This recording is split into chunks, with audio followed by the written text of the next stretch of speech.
Hello, আসসালামু আলাইকুম। দেখেন সাপ শুয়ে আছে, ওর আহার বেশি হয়ে গিয়েছে। দেখেন কিভাবে তাকায় রয়েছে বাবা।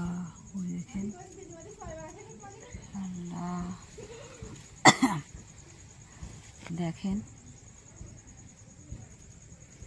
এই সকালবেলা এই যে আমরা ওর পাশ ঘুরেছি না, তার পরবর্তীতে কি যেন খেয়েছে, খেয়ে নিয়ে মানে একটা ব্যাং খেয়েছে। ব্যাং খেয়ে এবার ও নড়তে পারছে না। আলো এবারে পালিয়ে যাচ্ছে। দেখেন ওই যে ঘরে উঠবে না, ঘরে উঠলো না, গর্ত গর্তটা যেটা ঘরে উঠবে না।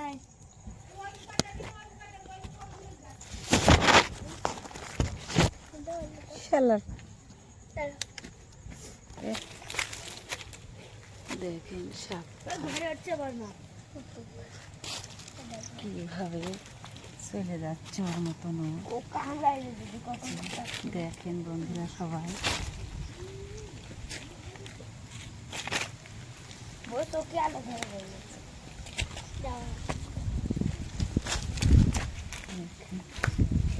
ওই যে বাগানের ভিতরে লুকাই গেল। এই রে